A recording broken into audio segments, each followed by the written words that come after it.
শুধু সরফরাজকে run out করেনি জাদেজা, চাট্টুর ভুলে আর কার ইনিংস শেষ হয়েছে।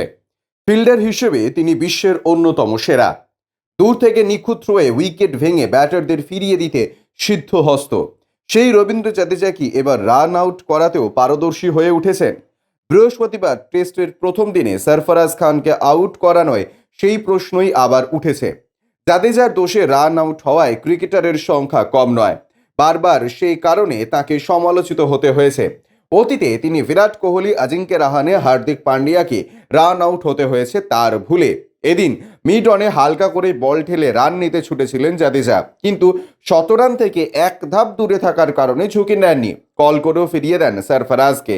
মুম্বাইয়ের ব্যাটারের কাছে সময় ছিল না ক্রিজে ঢোকার, তার নিশ্চিত শতরান হাতছাড়া। সেই ঘটনার পর জাদেজা ক্ষমা চাইলেও বিতর্ক থামছে না।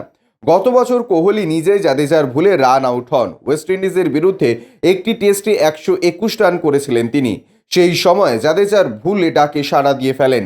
মাঝপথ থেকে আর ফিরতে পারেননি। অসন্তুষ্ট কোহলি মাথা নাড়তে নাড়তে সাজঘরে ফেরেন।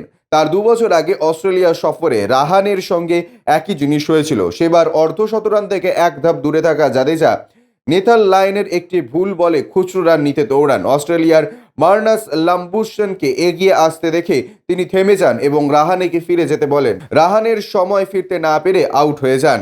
সবচেয়ে আলোচিত হয় 2017 চ্যাম্পিয়ন্স ট্রফি ফাইনালের ঘটনা। সেই সময় ম্যাচে ভেঙে পড়া ভারতীয় ব্যাটিং হার্দিকের দৌলতে জয়ের স্বপ্ন দেখছিল, কিন্তু জাদেজার একটি ভুল ডাকে সাড়া দিতে চেয়ে হার্দিক রান আউট হন এবং ভারতের জেতার স্বপ্ন শেষ হয়ে যায়। ব্যুরো রিপোর্ট, ইউজে নিউজ।